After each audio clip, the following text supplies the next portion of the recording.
Eu queria que vocês escrevessem aí no caderninho ou no celular, abrir um bloco de notas aí do que for. O que é amor? Amor. O que é amor? Para vocês, quando falo amor, o que vocês pensam? Duas palavrinhas que a gente precisa... Peraí. O que é amor? Escreve aí, o que vem na sua cabeça? Rapidinho, amor. Pá, precisa escrever um texto gigante, uma resenha. O que é amor? Só palavra? Só é uma ideia. O que é amor? O que é amor? E o que é serviço? É para escrever perguntas. Não, só escreve amor, o que você acha que é serviço, o que você acha que é. Responder a pergunta o que é amor.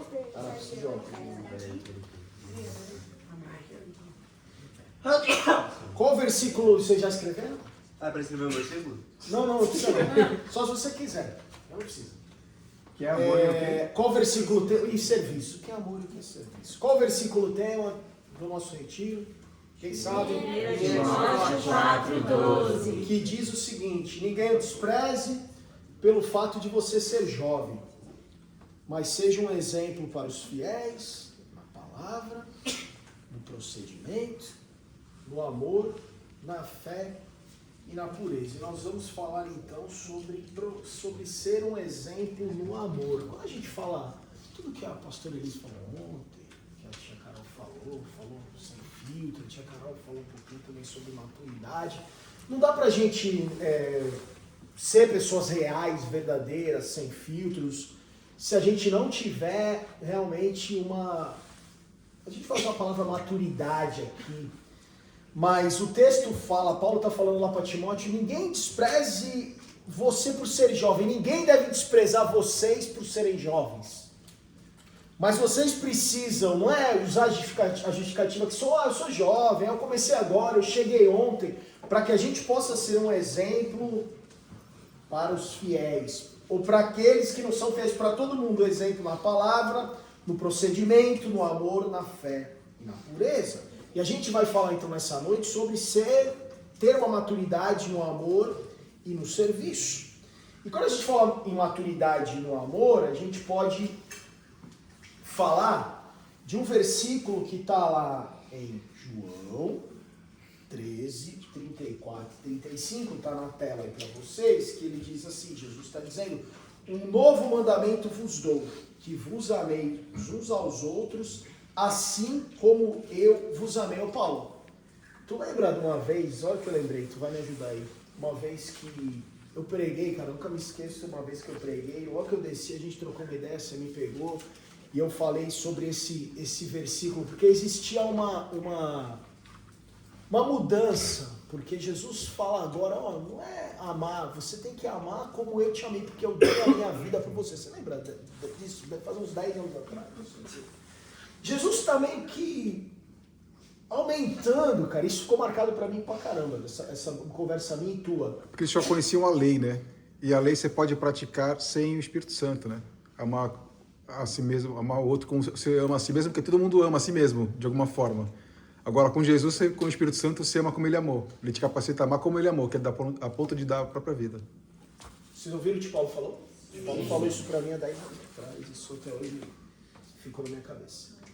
Então, o conceito do amor aqui é um pouco diferente, porque Jesus está falando, vocês precisam amar, vocês aí, fiéis, que precisam ser exemplo dos fiéis, vocês precisam viver esse amor, mas não é um amor, talvez, do jeito que vocês escreveram aí, e depois a gente vai revisar o que vocês escreveram aí, mas é um amor que chega ao ponto, Jesus Cristo está dizendo, Jesus, o maior exemplo a nós, está dizendo, eu dei a minha vida por vocês. E não tem ninguém mais que pode ser o maior exemplo disso para nós, aquele que entregou a vida por nós. E aí, então, essa jornada que a gente está vivendo e vai continuar, não tem muito a ver com idade, porque a gente tem aqui os mais novos, os mais velhos, tem a ver com atitude. Beleza? Tem a ver com a atitude. Como a gente vai viver com isso? Como a gente vai viver essa vida sem filtro? Beleza? E aí a gente vai ver esses dois arcos aí, dois níveis de maturidade, tá bom? Amor, que é amar além da conveniência. Quem sabe o que é conveniência aí? Do que é conveniente para a pessoa. Uau, isso. E a gente vai enxergar quem ninguém vê. E quando a gente fala de serviço, a gente vai servir quando ninguém está vendo e vai assumir o custo disso. Porque para mim, Quando a gente fala de um amor, quando a gente fala, vocês escreveram amor aí, os mais apaixonados, falaram amor, pensei no meu amor, no meu namorado, no meu, isso e aquilo, mas quando a gente traz isso para um ambiente cristão e tudo mais, quando a gente fala de amor, além de ter esse exemplo maior de Cristo, a gente tem que linkar esse amor com o serviço. Eu não consigo desassociar essas duas palavras. Por isso que a gente vai falar de amor e de serviço, porque o serviço é um reflexo do amor. Então, e o serviço é servir quando, sabe, quando ninguém está vendo, servir e assumir um custo que vai ter esse serviço. A gente vai ver um pouquinho sobre isso. E a gente vai ver alguns exemplos sobre isso. E alguém que amou além da conveniência é um cara chamado, uma história de dois personagens chamado, eles se amaram talvez além da conveniência, Davi e Jonatas. 1 Samuel 18, 1 a 4, desculpa, tá bem aqui no cantinho, diz assim: depois dessa conversa de Davi com Saul, tá dormindo, Henrique? Eu não tô dormindo, eu tô brincando, eu não tava dormindo não, eu tô brincando. Só parece que tá Eu não tava dormindo não, brincadeira minha, toma ali tu também. Depois dessa conversa de Davi com Saul, surgiu tão grande amizade entre Jonatas e Davi, que Jonatas tornou-se o seu melhor amigo. Daquele dia em diante, Saul manteve Davi consigo e não deixou voltar à casa de seu pai. E Jonatas fez um acordo de amizade com Davi, pois se tornaram o melhor amigo de Davi. Jonatas tirou o manto que estava vestindo e o deu a Davi, junto com a sua túnica e até a sua espada, seu arco e seu cinturão. A amizade deles, irmãos, falei irmãos aqui, né? A amizade deles... Turma. Galera, a amizade deles não era baseada em interesse. Você tem algum amigo aí que você só é amigo teu porque você tem interesse? Aí, pensa aí, faz uma... Ah, eu sou amigo do... Eu sou um exemplo. Aí, Eu sou amiga Não, do Léo porque ele namora não na sou Nicole. Já a Carol falou que eu sou amiga do Léo porque ele é namorado da Nicole, mas isso não é baseado em interesse. Pô, vou ser amigo do Kevin pra ver se ele me dá um desconto nas camisas do Brasil. A amizade desses caras não era baseada em interesse. Jonatas era o herdeiro natural do trono. Vocês conhecem a história de Saul e tudo mais? Que era o filho de Saul, o cara, o guerreiro, o preparado, que era naturalmente, ia ser um rei, Jonatas. Mas ele reconheceu o propósito de Deus na vida de Davi, cara. Um cara estranho, que não era da família, que não era, veio lá de um pastor de ovelhas, cara. O que acontece? Esse amor que a gente precisa viver, com esse entendimento, que é o que Paulo está aconselhando Timóteo, é um amor que não vive de competição, sabe? É um amor maduro que celebra o crescimento do outro, a gente fica feliz pelo outro, a gente comemora junto. É um amor que não vive de competição, é um amor que é leal, mesmo quando há custo, tem um custo para eu viver esse amor. Existe, eu tenho que dar tempo, eu tenho que dar recursos, eu tenho que ir além, eu tenho que perdoar. Existe um custo e é esse amor que a gente precisa viver. E é esse amor que esses dois amigos, melhores amigos, Davi e Jonatas, viveram durante toda a história deles. Esses caras tinham uma aliança. E aí... Hoje, é fácil para nós, de repente, acompanhar, ser amigo, seguir alguém que te traz um benefício. Ah, eu tenho essa amizade porque é benéfica para mim e tudo mais. Hoje também é fácil a gente gostar de alguém que pensa igual a nós. Ou muitas vezes as amizades se tornaram tão descartáveis que a gente abandona quando surgem dificuldades. Quando há uma competição de espaço e de fama e de palco e de que for, começou a me afetar, a competir comigo, então a gente abandona. E esse tipo de aliança, e esse tipo de amizade é um tipo de amizade que é imatura, que não é uma amizade que nós devemos ter. A amizade que nós devemos ter, o amor que a gente tem que ter, olhando para o relacionamento de Davi e Jonatas, é esse amor, essa amizade que permanece fiel, é uma amizade que apoia, é uma amizade que honra, independente das dificuldades. É um relacionamento, um serviço, um amor, uma amizade que reconhece o propósito de Deus na vida do outro e celebra a vitória junto. Foi bom pra ti, cara? Tamo lá. Tu que fez o gol, a gente vai se abraçar junto. Tu é o titular, mas eu sou reserva, mas eu tô lá de fora do banco te aplaudindo, gritando por você, celebrando a tua vitória, celebrando a tua conquista. E aí a pergunta que tá embaixo da tela pra vocês é: eu fico feliz quando Deus usa um amigo mais do que usa a mim?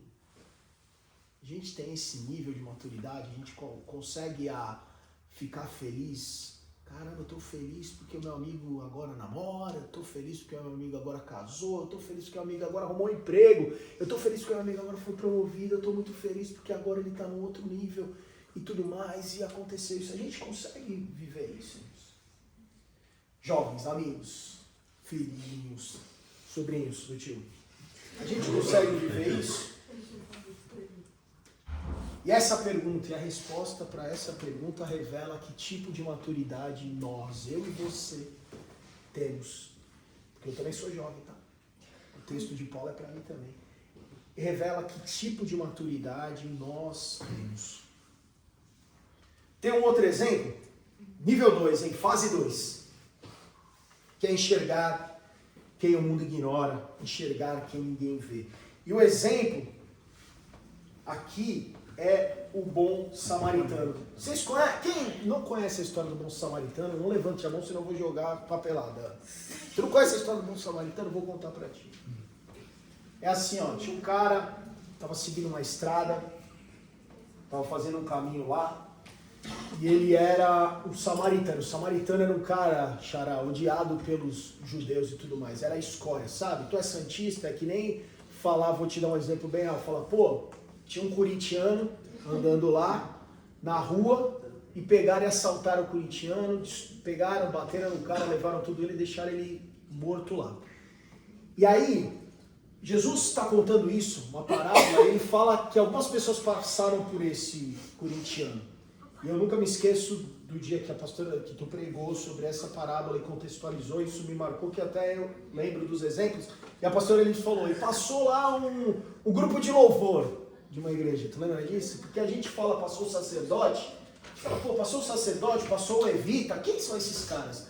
Então o sacerdote era o pastor passou lá, viu o corintiano jogado, falou, pô, sou santista também, que se dane esses corintianos, tu é otário mesmo, fica aí jogado. Foi embora. Depois passou um grupo de louvor famoso, uma igreja famosa, os caras tocador, tudo mais, pô, os caras tocam, ministram louvor, quando eles tocam a gente chora, sente, tudo mais, os caras passaram e falaram, corintiano também, deixa jogado aí. Na verdade, o samaritano passou, desculpa, quem estava lá jogado era um corintiano qualquer, mas aí um cara que era odiado pelos judeus, que era um samaritano. Jesus está contando isso para um público de judeus. Faz de conta que todo mundo aqui é santista, todo mundo torcedor do Santos, e sabia, e tudo mais. E aí a gente está dizendo que vocês odeiam, né? Odeiam o Corinthians e tudo mais. Tu fala assim, aí passou um corintiano lá, todos os santistas, ninguém olhou pro cara que estava esculachado lá, mas passou um corintiano.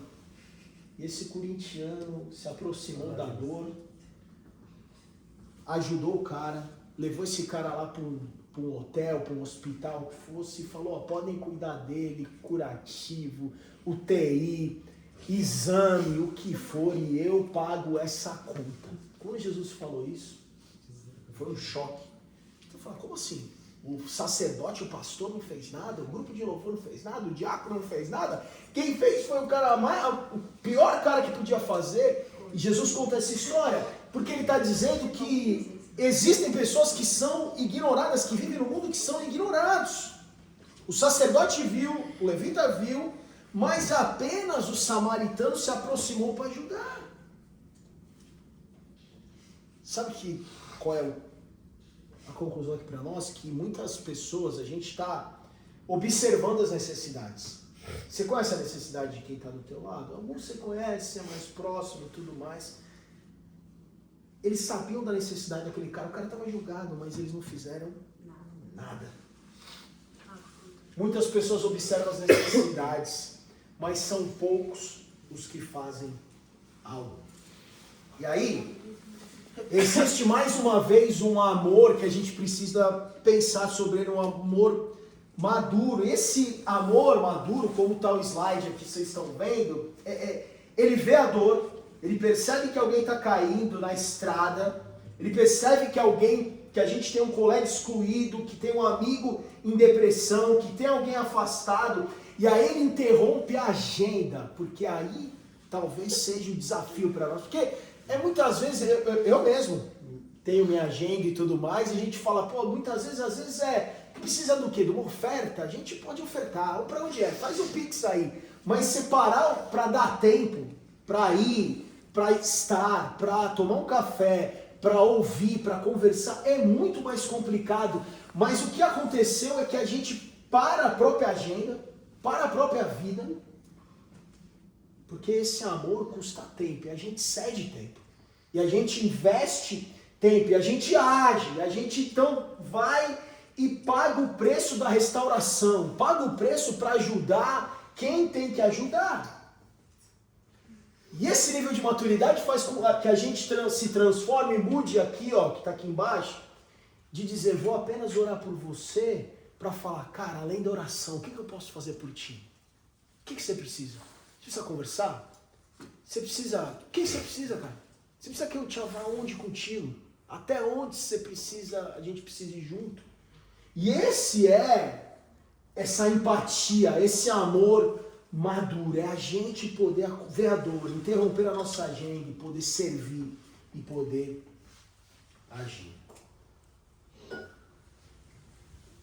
Quando o amor vira ação, ele se chama serviço. Por isso que na minha visão a gente não consegue desconectar. Quando a gente traz para o ambiente cristão, quando a gente olha todas as histórias, todas as palavras de Jesus, a gente não consegue mudar, desconectar essas duas coisas. Por isso que além da maturidade no amor, que é o que Paulo está dizendo lá para Timóteo, você precisa ser um exemplo no amor, a gente tem que linkar com o serviço. Em Marcos 10, versículo 45, diz o seguinte, pois o Filho do Homem não veio para ser servido, mas para servir e dar a sua vida em resgate de muitos. Jesus não veio para ser servido, o Rei do Universo não veio para ser servido, ele veio para servir e dar a vida dele por nós. E aí a gente vai para o nível 3, subimos mais um nível aqui, passamos para outra fase. E talvez, e para mim é o maior choque, a cena mais chocante que eu posso imaginar, talvez vocês todos conhecem essa história, mas diz o texto o seguinte, vou ler bem rapidinho, o texto que está em João 13, 1,17. Vou ler bem rapidinho, diz assim, ó, um pouco antes da Páscoa, sabendo que Jesus tinha chegado o tempo que deixar esse mundo para ir ao Pai, tendo amado os seus que estavam no mundo, amou até o fim. Estava sendo servido jantar, e o diabo já havia induzido Judas Iscariotes a trair Jesus. Jesus sabia que o Pai havia colocado todas as coisas debaixo do seu poder e que viera de Deus e estava voltando para Deus. Assim levantou-se da mesa, tirou sua capa, colocou uma toalha em volta da cintura. Depois disso, derramou água numa bacia e começou a lavar os pés dos seus discípulos, enxugando-os com a toalha que estava em sua cintura. Viajaram, sandálias, pés imundos, poeira, um monte de coisa. Eles chegam para a última ceia, a última refeição junto com Cristo. O texto fala que Jesus já sabia que ele seria traído. E aí, você olha ali, Jesus olha ali uma mesa e olha e fala, Judas vai me trair, Pedro vai me negar 3 vezes, Tomé vai duvidar de mim. Quem mais que eu tenho aqui? João e Tiago, conhecidos como os filhos do trovão, os boanerges, todos irritadinhos e tudo mais. Quem é essa galera que eu tenho aqui? Sabe o que eu vou fazer? Acho que eu vou embora. Abandono esses caras que estão 3 anos andando comigo e não entenderam nada. Tá lá na refeição, alguém precisa lavar os pés deles, porque eles vão comer, não podem comer com os pés imundos, eles precisam comer com os pés limpos. E aí Jesus manda o servo, o estagiário embora. Manda o menor aprendiz, eu não sei, mas era um menino, aquele que era mais simples que estaria ali, que fazia o serviço mais simples. Jesus manda ele embora para ter privacidade. Mas e quem vai lavar os pés? Fala aí. O rei do universo. Com os dedos e com as mãos, que criou o universo, pega uma toalha, amarra na cintura uma bacia de água e fala, eu vou lavar os pés de vocês. O rei do universo tira a sua capa, amarra uma toalha e faz o trabalho do menor dos menores. Pedro é o primeiro, ó, Senhor, vai lavar meus pés? De jeito nenhum. Sendo eu Senhor e Mestre, laveis os pés, vocês também devem lavar os pés uns dos outros. Talvez seja a última das grandes lições que Jesus ensina para eles. Vocês estão vendo o que eu estou fazendo? Façam o mesmo. Assim como eu lavei os pés de vocês, vocês precisam lavar os pés de uns dos outros. Que aplauso que Jesus recebeu aqui, irmãos. Parabéns, Jesus. Sujou as mãos lavando os pés. Quando nós pensamos num amor maduro, quando nós pensamos num serviço maduro que nós precisamos ter para crescer, para evoluir, para viver uma vida sem filtro, nós vamos ver e viver coisas que ninguém vai ver. Ninguém vai te aplaudir por fazer algumas coisas. Mas nós vamos precisar fazer para viver essa vida de amor e de serviço. E aí o teste de identidade, o teste no que nós cremos, a verdade, vem quando a gente vê realmente o palco versus o bastidor. Porque muitas vezes a gente quer buscar uma posição, a gente precisa de um palco, a gente precisa de um momento para cantar, para pregar, para provar o nosso valor o tempo todo. E não estou falando só de igreja, não. Estou falando de provar o nosso valor lá na faculdade, lá no trabalho, lá em casa, na família, no mundo. E muitas vezes a gente quer provar isso, mas na verdade a maturidade ela busca propósito. Quem sabe perfeitamente quem é em Deus, escolhe a bacia toalha sem perder o seu valor. Eu e você precisamos saber o que somos em Deus. Nós precisamos entender isso, que somos chamados para amar, para servir. E aí não importa se eu estou organizando cadeira, se eu estou limpando o banheiro, se eu estou ali recebendo as pessoas, se eu estou entregando pão com mortadela na terça-feira, não importa. Não importa se eu estou ajudando alguém em silêncio, não importa. Porque o importa é aquilo que nós cremos e o propósito para o que somos chamados. É isso. O rei do universo lavou os pés dos discípulos, não tinha ninguém lá para postar, para dar like, nisso não.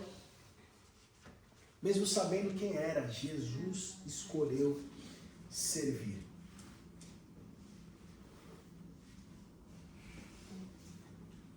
A insegurança busca uma posição, a maturidade busca um propósito.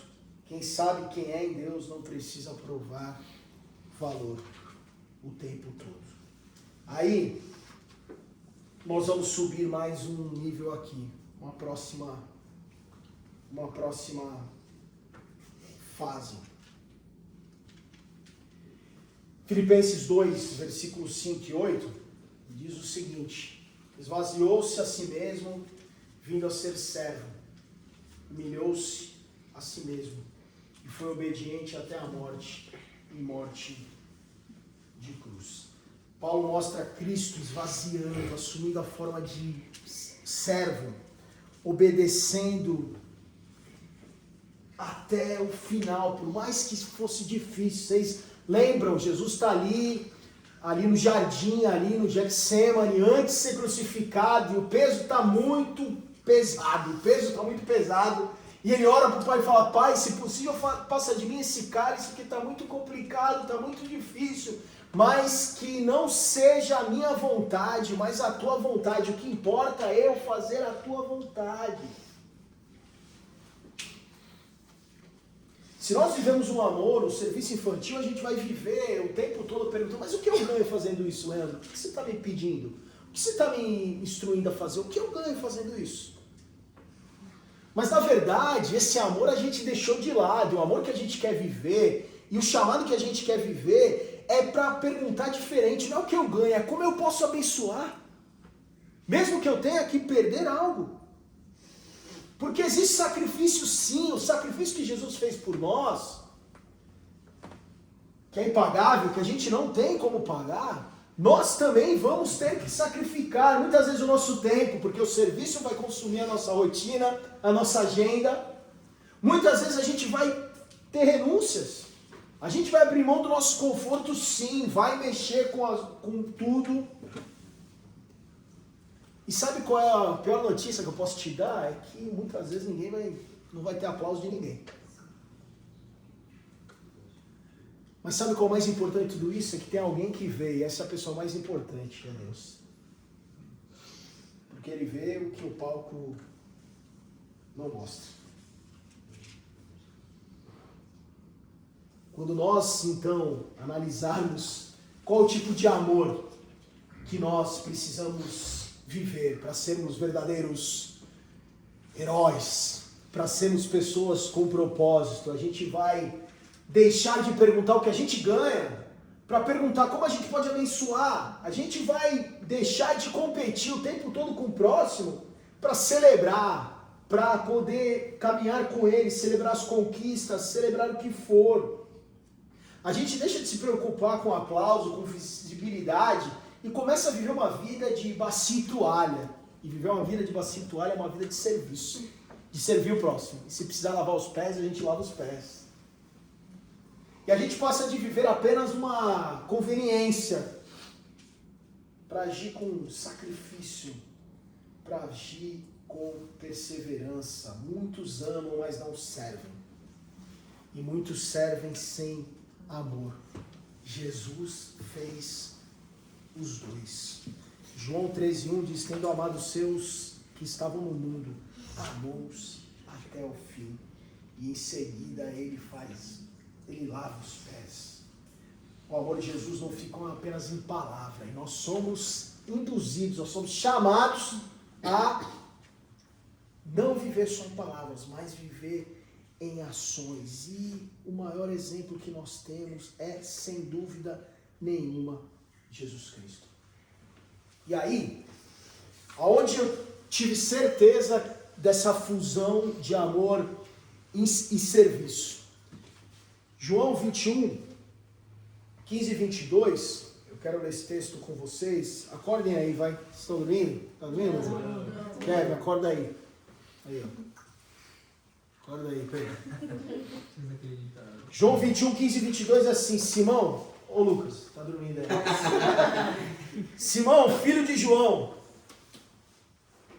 você me ama realmente mais do que estes? Aí Pedro falou: sim, Senhor.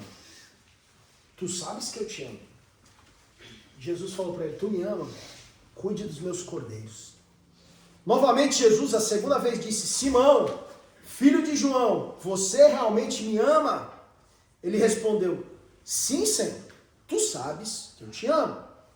Disse Jesus: pastoreia as minhas ovelhas. Pela terceira vez, Jesus disse: Simão, filho de João, você me ama? Aí Pedro ficou magoadinho, porque Jesus tinha lhe perguntado pela terceira vez: você me ama? E disse: Senhor, tu sabes todas as coisas e sabes que te amo. E aí disse Jesus: cuide das minhas ovelhas. Muitos amam, mas não servem. Eu te amo. Tá, mas cuida das minhas ovelhas. Ah, não, eu só te amo, não quero cuidar das tuas ovelhas. Eu te amo. Tá, tu me ama? Então serve. Tu me ama? Lava os pés. Tu me ama?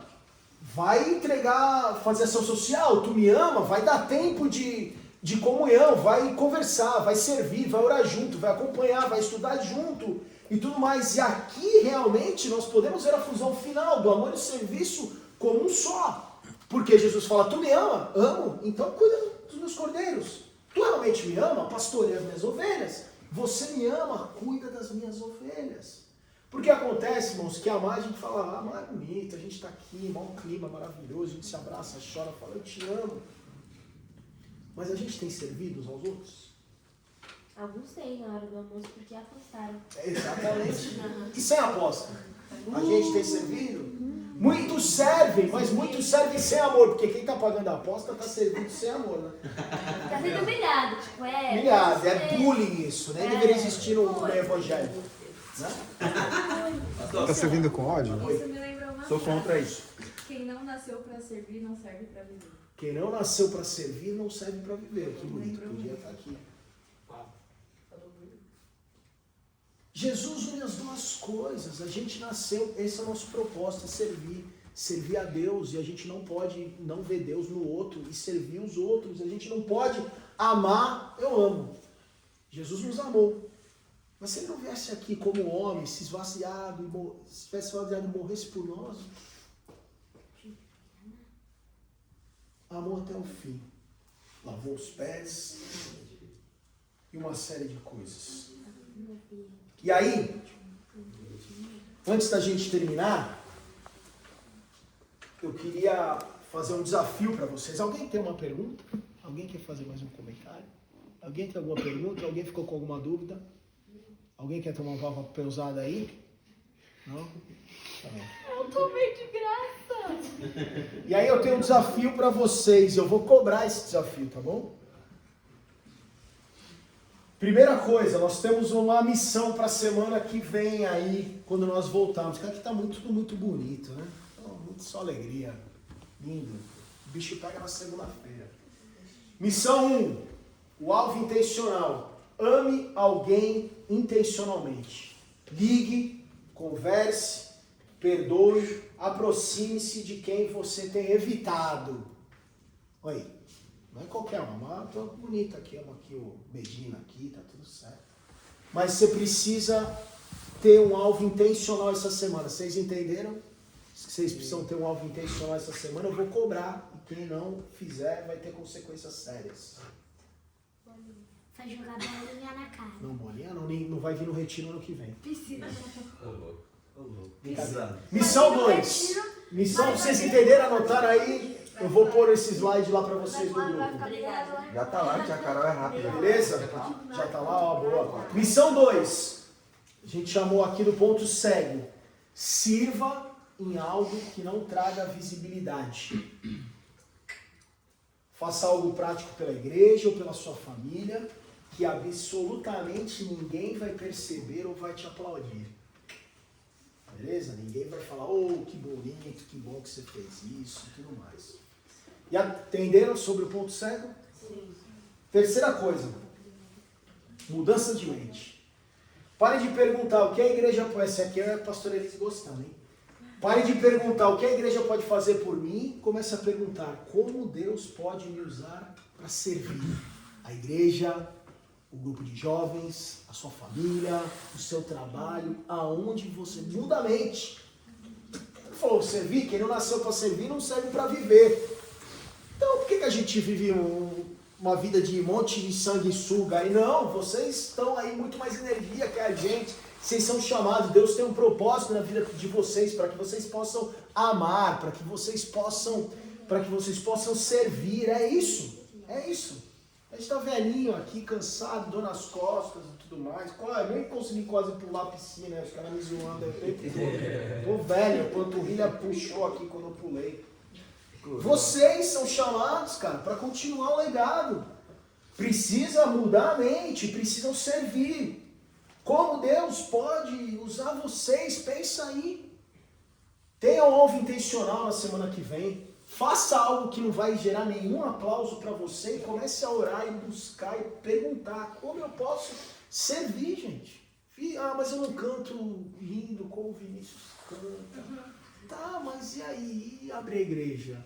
Entregar o pão lá terça-feira, faz um mês e pouco que a gente está nesse trabalho. Toda terça-feira a gente tem dificuldade para conseguir, pouca gente vai. É porque ninguém tem esse trabalho, não é legal. Legal é subir no púlpito e cantar, que é mais bonito. Mas ir lá, abraçar os caras que tossem tuberculose em cima de ti. É difícil, cara. É complicado. Ir lá quinta-feira na casa da Tia Elise, estudar, aprender a palavra e tudo mais. De 15 em 15 dias ir lá em casa pra gente falar, tá junto e tudo mais. Tá no culto, uma série de coisas, tem uma série de coisas. Esses são os desafios a missão para vocês nessa semana, beleza? Eu vou cobrar, hein? Tudo bem? E aí eu quero terminar, desculpa ter me alongado um pouquinho, porque o verdadeiro poder é a gente se parecer com Ele. A maturidade cristã não é medida pelo quanto sabemos da Bíblia, saibam da Bíblia, tá? É importante. Mas quanto nós nos parecemos com Jesus. E Jesus amou profundamente e serviu humildemente. E é esse o verdadeiro poder para que a gente possa ter uma vida maduros, sem filtro, é a gente poder cada vez mais se parecer com Ele. É esse análise que a gente precisa fazer, que a gente possa cada dia mais se parecer com aquele que amou profundamente e serviu humildemente. Beleza? Amém. Alguma dúvida, alguma pergunta? Podemos orar? Fim do volume 1, a história continua, amanhã tem mais. Senhor Deus e Pai, nós nos colocamos diante de Ti nessa noite e nos desafiamos, Pai. O desafio é que nós sejamos cada vez mais parecidos contigo.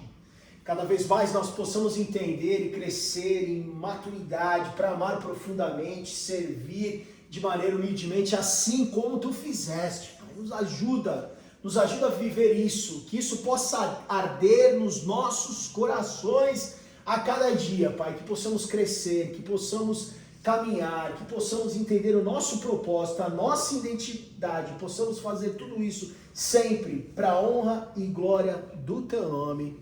Amém. Amém. E para vocês. Prazer.